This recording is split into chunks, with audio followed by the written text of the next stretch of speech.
sekalian yang dikasih oleh Tuhan, kita bersyukur kalau pagi hari ini kembali kita boleh beribadah untuk kita memuji dan mempermuliakan nama Tuhan. Tiba saatnya pagi hari ini kita akan sama-sama belajar dari kebenaran firman Tuhan. Ya, mari kita pagi hari ini membuka seluruh hati dan hidup kita untuk kita sama-sama mempelajari dan untuk kita sama-sama merenungkan firman Tuhan. Sehingga apapun yang kita terima pagi hari ini melalui kebenaran firman Tuhan, firman Tuhan itu akan membuat kita terus bertumbuh di dalam Tuhan dan kebenarannya. Mari saya undang untuk kita semua membuka di dalam kitab Roma pasal yang ke-14. Roma 14 ayat yang ke-17. Roma 14 ayat yang ke-17. Saya akan bacakan firman Tuhan. Sebab kerajaan Allah bukanlah soal makanan dan minuman, tetapi soal kebenaran, damai sejahtera dan sukacita oleh Roh Kudus. Mengapa Paulus mensejajarkan kerajaan Allah dengan soal makanan dan minuman? Ya, mari saya kembali mengajak untuk kita membuka di dalam Matius pasal yang ke-6 ayat yang ke-33. Matius pasal 6 ayat yang ke-33, demikian firman Tuhan. Tetapi carilah dahulu kerajaan Allah dan kebenarannya, maka semuanya itu akan ditambahkan kepadamu. Saudara dikasih oleh Tuhan, kalau di dalam Injil Matius 6 ayat 33, Yesus menegaskan kepada murid-murid untuk mencari kerajaan Allah itu terlebih dahulu. Ya, atau dengan kata lain, Tuhan mau berkata, prioritaskan dan fokuskan dirimu untuk engkau mencari kerajaan Allah. Karena itulah yang utama dan sangat penting dalam hidupmu. Karena jika tidak, maka apapun yang kau miliki di muka bumi ini, semuanya akan menjadi sia-sia. Ya. Yesus berkata kepada murid-murid untuk lebih mengutamakan mencari kerajaan Allah. Karena ketika mereka, yaitu kita saat ini, ketika kita menemukan kerajaan Allah, maka selanjutnya Tuhan katakan di dalam firman-Nya, semuanya itu. Apa maksud dari semuanya itu? Termasuk di dalamnya salah satunya adalah masalah makanan dan minuman. Semuanya itu firman Tuhan katakan akan ditambahkan kepada.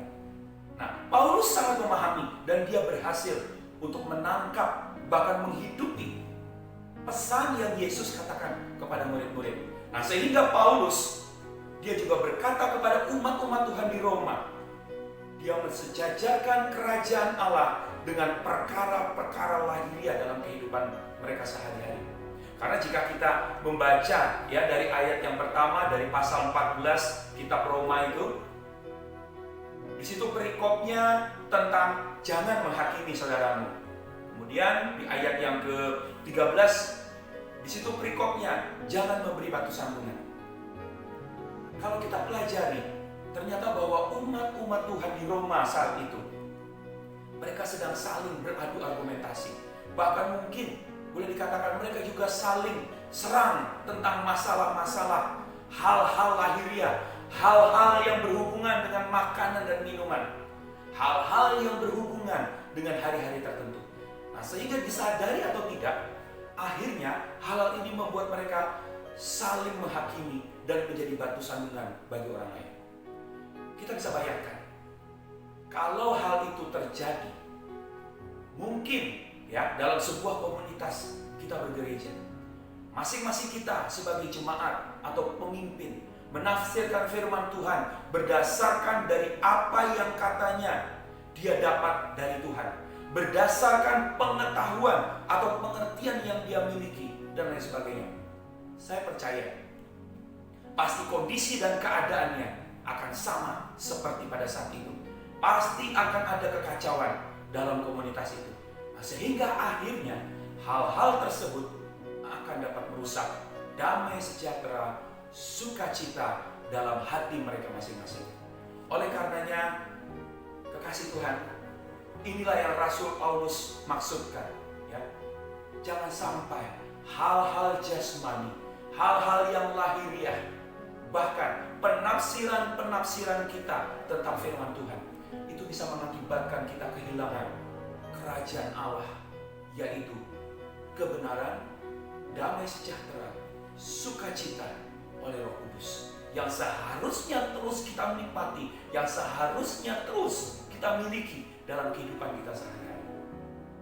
Tuhan Yesus akan ini berkata kepada murid-murid saat itu, jangan kalian gagal fokus dalam menjalani hidup ini dengan terus mempermasalahkan, bahkan mengkhawatirkan tentang bagaimana kita hidup besok, bagaimana kehidupan kita lusa, bagaimana yang akan terjadi di hari-hari selanjutnya.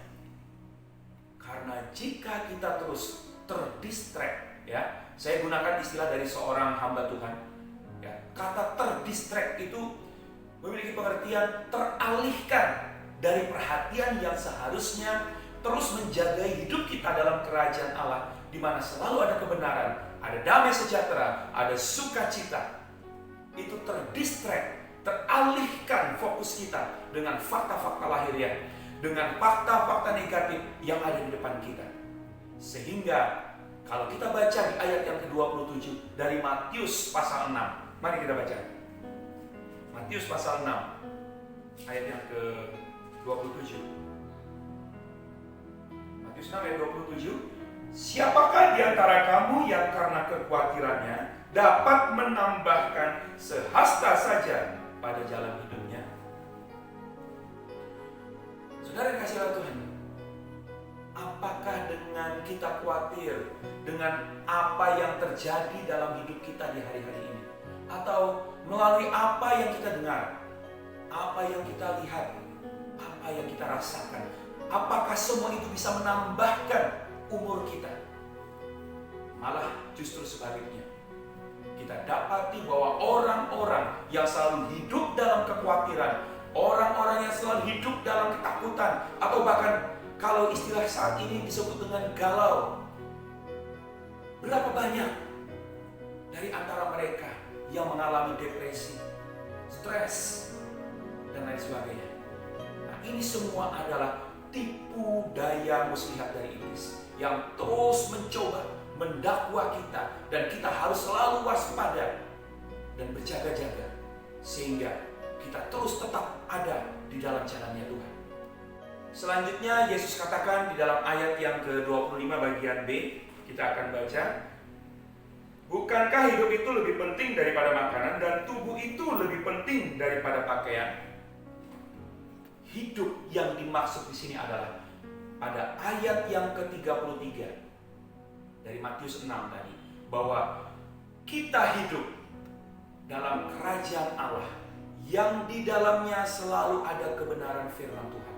Hidup kita dilingkupi atau dipenuhi dengan damai sejahtera dan sukacita oleh Roh Kudus. Itu yang dimaksud oleh firman Tuhan, oleh Yesus, yang Dia katakan bahwa hidup itu lebih penting daripada apapun. Bahkan lebih lanjut, Yesus katakan ya di ayat yang ke-29. Mari kita baca kembali di ayat yang ke-29. Namun aku berkata kepadamu, Salomo dalam segala kemegahannya pun tidak berpakaian seindah salah satu dari bunga itu. Wow, mengapa Tuhan Yesus ya sampai memberikan contoh tentang kehidupan Salomo? Siapa yang tidak tahu akan Salomo? Seorang raja yang kaya raya. Bahkan Alkitab mencatat dalam 1 Raja-Raja ya pasal yang kedua dan sampai dengan pasal yang ke-10 bahwa Raja Salomo itu melebihi semua raja di bumi dalam hal kekayaan dan hikmat. Tidak ada satupun raja ya yang pernah berkuasa di muka bumi ini seperti Salomo. Kaya akan hikmatnya, kaya akan harta benda serta kekuasaan, dan satu lagi kaya atau banyak istrinya ya. Nah, tetapi Tuhan Yesus katakan bahwa Salomo saja dalam segala kemegahannya dia tidak berpakaian seindah bunga-bunga yang Tuhan ciptakan. Aneh saudara ya. Aneh sebetulnya apa yang Tuhan katakan ini kalau kita berpikir dengan akal kita sebagai manusia. Tapi inilah faktanya, bahwa Allah memandang dan menilai segala sesuatu tidak seperti apa yang dipandang serta dinilai oleh kita sebagai manusia yang hanya dari luarnya saja. Kita baca di dalam Matius pasal yang ke-16 ayat yang ke-26. Matius 16 ayat yang ke-26. Apa gunanya seorang memperoleh seluruh dunia tetapi kehilangan nyawanya, dan apakah yang dapat diberikannya sebagai ganti nyawanya? Satu lagi, kita lihat di dalam 1 Timotius. 1 Timotius pasal yang ke-6 ayat yang ke-8. Asal ada makanan dan pakaian, cukuplah. Jadi ayat-ayat yang telah kita baca pagi ini memberikan kepada kita sebuah pemekanan, ya, sebuah pemahaman bahwa betapa pentingnya untuk kita sebagai anak-anak Allah atau sebagai anak-anak kerajaan yang masih hidup di bumi ini, untuk kita selalu alami kerajaan Allah itu setiap saat. Nah, sehingga sebagaimana Tuhan Yesus mengingatkan kepada murid-murid dan Rasul Paulus kepada jemaat di Roma bahwa tidak bisa kita pungkiri masalah perut, atau kata orang Ambon, kampung tengah, ya, itu bisa menjadi isu terbesar dalam kehidupan yang bisa berakibat fatal, yang bisa mengurangi bahkan bisa menghilangkan damai sejahtera dan sukacita itu dalam hidup kita. Di hari-hari ini tidak bisa kita pungkiri kondisi dan keadaan yang sedang melanda seluruh umat manusia di dunia ini. Dengan adanya wabah virus corona atau COVID-19, itu sangat berpengaruh tidak hanya secara sosial, namun juga secara ekonomi. Nah, sebagai orang-orang percaya yang hidup berjalan di dalam firman, kita tidak perlu takut selagi kerajaan Allah itu ada dalam hati dan hidup kita, yaitu kebenaran firman Tuhan, damai sejahtera, sukacita oleh Roh Kudus, maka kita akan terus bisa merasakan dan menikmati pemeliharaan Tuhan yang sungguh ajaib. Ketika kita terus meresponi dan menerima segala kondisi yang sedang kita alami saat ini secara benar, secara akurat di hadapan Tuhan, selalu ada ucapan syukur yang keluar dari mulut kita. Ada ucapan syukur yang keluar dari hati kita, selalu menjagai persekutuan kita dengan Tuhan. Hidup di dalam ketaatan, berjalan sesuai dengan petunjuk dan arahan Tuhan. Tidak menyimpang ke kiri dan ke kanan. Memiliki hati yang lembut, mudah dibentuk, mudah diajar. Dan kita mau terus diubahkan oleh Dia. Maka saya percaya, ya, mari sama-sama kita katakan, aku percaya. Sekali lagi, aku percaya bahwa Bapa di surga tahu, dan Dia tidak hanya sekedar tahu bahwa kita membutuhkan semuanya itu, tapi Bapa di surga telah menyediakannya semua itu. Bahkan Bapa di surga lebih tahu sebelum kebutuhan itu ada dalam hidup kita. Dan saya percaya pagi hari ini, apapun kondisi keadaan kita, apapun keberadaan kita saat ini, Bapa melihat keadaan kita. Ya, aku percaya. Dan itu boleh menjadi terus doa kita, terus menjadi deklarasi kita di hadapan Tuhan. Aku percaya Tuhan, apapun kondisi keadaan yang saat ini sedang dialami oleh bangsa kami, oleh negeri kami, bahkan kota kami, tempat komunitas kami, tapi aku percaya apapun yang terjadi Tuhan, ada Engkau, ada tangan-Mu yang selalu terulur, yang selalu siap untuk menopang dan selalu siap untuk mengangkat hidupku. Itu yang terus di saat-saat ini yang harus terus ada di dalam kehidupan kita. Sehingga apapun yang terjadi, kondisi saat ini itu tidak akan pernah bisa mengganggu, bisa pernah mengusik kehidupan kita, ya. Jangan kita seperti yang ditulis di dalam ayat yang ke-32. Coba kita baca kembali. Matius 6 ayat 32.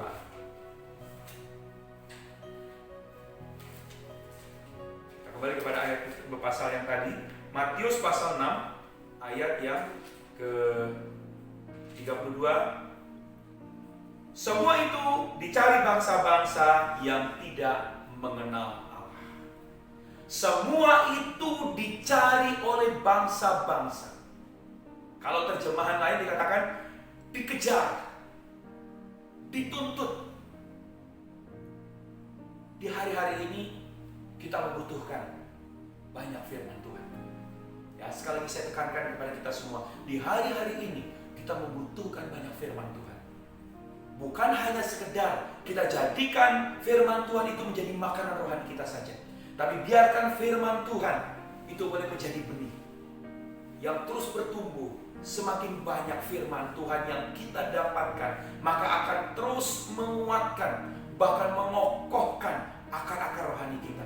Dan ketika akar dan fondasi rohani kita itu semakin kuat, maka ia akan terus bertumbuh ke atas. Tidak hanya sekedar berbunga dan memiliki daun yang rimbun serta indah, tapi yang lebih penting lagi itu apa, saudara? Pohon itu akan menghiasi, ya. Pohon itu akan menghasilkan buah-buah yang lebat yang bisa dinikmati oleh banyak orang. Demikian pula dengan hidup kita. Ketika kita terus dipenuhi oleh firman Tuhan, kita bertumbuh dalam firman Tuhan, maka bukan hanya kita yang menikmati buah-buahnya, tapi hidup kita pun akan bisa menjadi berkat bagi banyak orang. Firman Tuhan satu-satunya sumber yang harus kita percaya dalam hidup kita. Bukan percaya apa kata orang, bukan percaya tradisi adat istiadat, bahkan bukan juga kepada atau karena apapun. Karena benar atau salah apa yang kita percayai, maka itulah yang akan menjadi dan yang akan terjadi atas hidup kita. Ayub dan seorang perempuan yang 12 tahun mengalami pendarahan sudah cukup menjadi bukti buat kita. Suara siapa yang kita dengar di hari-hari ini dan perkataan siapa yang kita percaya di hari-hari ini, itu yang akan menentukan akan seperti apa kita nanti. Bahkan dalam hal yang paling mustahil pun, seorang perempuan yang pendarahan 12 tahun, dia selalu berkata berulang-ulang pada dirinya sendiri. Ya, firman Tuhan katakan, dia terus berkata-kata pada dirinya sendiri, asal ku jamah jubahnya aku sembuh, asal ku jamah jubahnya aku sembuh, asal ku jamah jubahnya aku sembuh. Terus berulang-ulang dia perkatakan itu dalam doa kita kepada Tuhan. Firman Tuhan itu harus terus kita perkatakan. Firman Tuhan itu harus terus kita ucapkan berulang-ulang sampai passion ilahi, ya, itu tumbuh dalam hati kita. Ada hasrat untuk mengejar realita Tuhan dengan semangat yang menggebu-gebu, ya, itu yang dimaksud dengan passion. Hasrat yang menggebu-gebu untuk kita menghampiri Tuhan. Ada keantusiasan untuk kita datang kepada Tuhan sampai kita merasakan ada damai sejahtera, sukacita itu kembali hadir dalam hidup kita. Itu sama seperti perempuan tadi yang berhasil memegang punca jubah Yesus. Karena wanita ini percaya bahwa di balik punca jubah itu ada cover perlindungan, ada kuasa, otoritas, dan semua yang ia butuhkan. Wanita ini tidak peduli dengan fakta apapun yang ia hadapi dan dia rasakan. Seolah-olah dia seperti tidak mengalami apa-apa. Tapi perempuan ini tadi, dia mencari, dia mengejar kerajaan Allah itu, dan ia telah berhasil meraih kerajaan Allah itu, sehingga akhirnya semuanya ditambahkan kepadanya. Itu seperti Matius 6 ayat 33. Dan Yesus berkata kepada perempuan itu, terjadilah seperti imanmu. Inilah waktu dan saatnya untuk kita terus mencari dan mengejar Tuhan sampai kita bisa menikmati dan kita bisa merasakan realita hadirat Tuhan itu kembali menguasai, kembali mencengkeram seluruh hidup kita. Kita butuh kuasa firman dan Roh Kudus untuk mewujudkan semua itu. Jangan kita biarkan fakta-fakta negatif terus mengganggu dan merusak damai sejahtera, sukacita dalam hidup kita. Karena kalau kita selalu merasa takut, takut ini, takut itu, tidak bisa begini, tidak bisa begitu, maka seperti yang Yesus katakan, jadilah seperti iman. Saya percaya pagi hari ini tidak ada satupun di antara kita terjadi hal-hal yang negatif. Karena apa? Persepsi kita akan Tuhan, persepsi kita akan firman Tuhan selalu negatif, selalu negatif. ibarat atmosfer yang sudah menguasai hidup kita. Atmosfer buruk itu harus kita lepaskan dalam hidup kita. Kita harus terbebas dari semua itu. Karena kalau tidak, apa yang kita imani, apa yang kita percayai, itu akan terjadi dalam hidup kita. Memang faktanya kita harus percaya. Karena memang itu sesuatu yang terjadi. Fakta adalah sesuatu yang terjadi dalam kehidupan kita. Tapi jangan izinkan untuk kita mempercayai semua fakta itu. Kita bisa percaya. Contohnya mungkin dengan kuasa-kuasa kegelapan, roh-roh jahat yang bermanifestasi dalam kehidupan manusia. Kita lebih mengutamakan hal-hal yang negatif itu dalam hidup kita, sehingga akhirnya kuasa firman itu tidak pernah termanifestasi dalam hidup kita.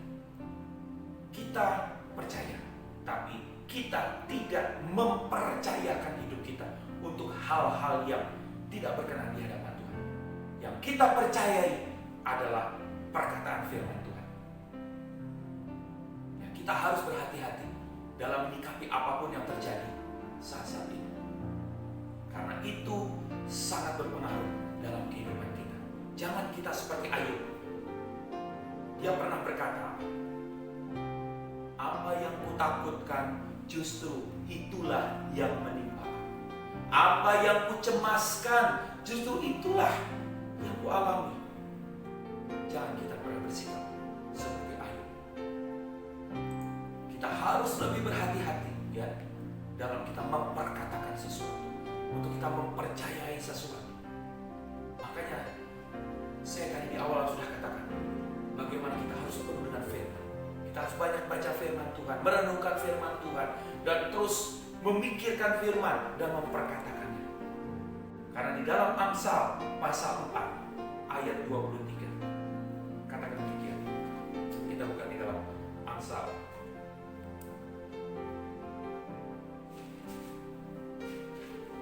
Amsal pasal yang ke-4 ayat yang ke-23.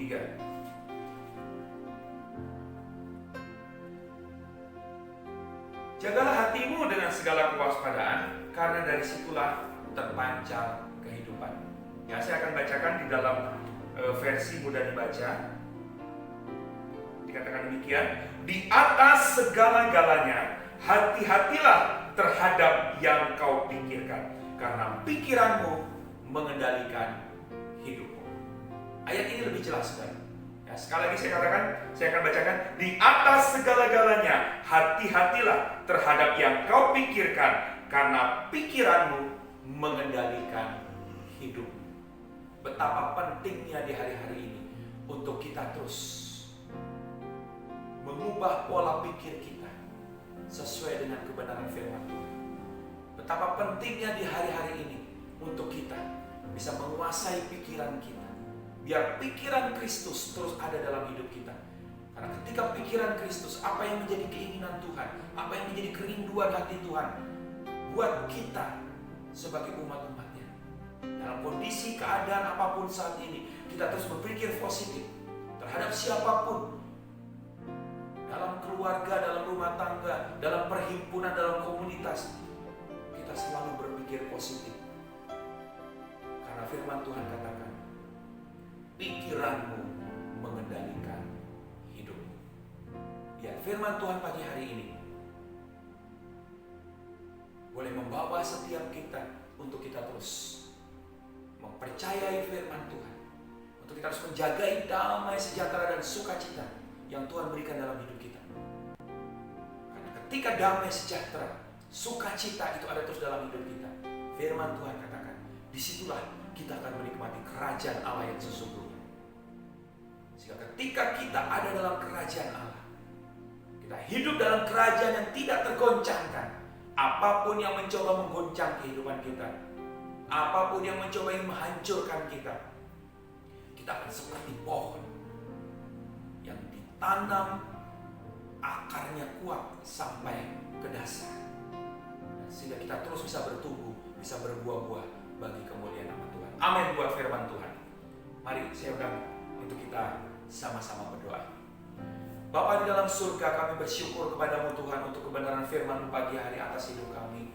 Bapa, biar Roh Kudus-Mu pagi hari ini terus mengajar kami Tuhan. Betapa pentingnya kami terus menjagai untuk hati kami terus ada di dalam hadirat-Mu Tuhan. Betapa pentingnya di hari-hari ini Tuhan, untuk kami terus mempercayai akan firman-Mu. Karena firman-Mu berkata Bapa, bahwa kami hidup bukan hanya dari roti saja, tetapi dari setiap perkataan firman yang keluar dari mulut-Mu Bapa. Oleh karena itu biar pagi hari ini di dalam nama Tuhan Yesus, biar perkataan firman Tuhan terus melekat di hati kami. Perkataan firman-Mu terus melekat di dalam manusia batiniah kami Tuhan. Sehingga setiap hari, setiap saat dan setiap waktu kami terus mempercayakan firman-Mu Tuhan. Sehingga kondisi keadaan apapun Tuhan, ketika kami terus mengejar hadirat-Mu, ketika kami terus mengejar Engkau Tuhan, ketika kami dengan sungguh-sungguh mencari hadirat-Mu Tuhan, dan ketika kami menemukan kerajaan itu dalam hidup kami Bapa, maka apapun kondisi keadaan itu tidak akan pernah bisa mempengaruhi hidup kami Bapa. Tapi kami percaya Tuhan, firman-Mu katakan, carilah dahulu kerajaan Allah dan kebenarannya, maka semuanya akan ditambahkan kepadamu. Dan kami percaya akan firman-Mu pagi hari ini, Engkau akan menambahkan semua itu Tuhan dalam kehidupan kami. Bahkan Engkau pun Tuhan lebih mengetahui apa yang kami butuhkan dalam hidup kami. Dan ketika kami terus ada di dalam hadirat-Mu Tuhan, bahkan ketika kami pun belum sampai Tuhan menyampaikan sesuatu kepadamu Bapa, Engkau sudah menyediakannya dalam hidup kami. Terima kasih Bapa, terima kasih. Biar apapun yang terjadi, kondisi keadaan saat ini Tuhan, dalam kehidupan kami, dalam kehidupan bangsa kami Tuhan, kami percaya Bapa, Engkau Tuhan, mata-Mu selalu tertuju kepada orang-orang benar-Mu Tuhan. Dan Engkau terus akan mengangkat orang-orang benar-Mu Tuhan untuk hidup di bawah langit yang terbuka. Sehingga kami Tuhan terus menjadi umat-umat yang selalu menikmati kasih anugerah-Mu Bapa. Engkau tolong bangsa dan negara kami, Engkau tolong pemerintah kami Tuhan, dari pusat sampai ke daerah Bapa. Mari berikan kepada mereka kesehatan, berikan kepada mereka Tuhan kesehatan untuk mereka menghadapi kondisi keadaan saat ini, agar mereka bisa bersinergi bersatu Tuhan untuk melawan COVID-19 ini Tuhan, dengan satu persepsi yang sama, dengan satu arahan yang sama dari seorang pemimpin, yaitu dari presiden kami sendiri Tuhan. Sehingga dengan satu komando Tuhan, semua pemerintahan dari pusat sampai ke daerah, mereka boleh menjalankan semua itu Tuhan dengan hati yang tulus, dengan kebenaran-Mu Bapa, sehingga kami bisa melihat Tuhan penekanan demi penekanan akan pandemi COVID-19 ini akan terus makin hari makin terlihat hasilnya Bapa. Dan kami akan bisa melihat ada satu kali di mana Engkau Tuhan akan memulihkan keadaan bangsa kami, memulihkan keadaan kami seperti yang lalu Tuhan. Terima kasih Bapa, terpujilah nama-Mu Bapa. Biar kami sebagai gereja-Mu Tuhan, untuk kami terus Tuhan mengalami damai sejahtera sukacita di dalam Engkau Tuhan. Karena kami percaya Bapa, gereja-Mu dan itu hidup kami akan terus menjadi suratan yang terbuka, yang senantiasa dan setiap saat bisa dibaca oleh orang-orang yang ada di sekitar kami. Terpujilah nama-Mu Tuhan. Di dalam nama Tuhan Yesus Kristus kami berdoa dan bersyukur kepadamu. Semua yang sudah diberkati Tuhan, mari kita katakan amin. Tuhan memberkati engkau dan melindungi engkau. Tuhan menyinari engkau dengan wajah-Nya dan memberi engkau kasih karunia. Tuhan menghadapkan wajah-Nya kepadamu dan memberikan engkau damai sejahtera hari ini sampai selama-lamanya. Amin.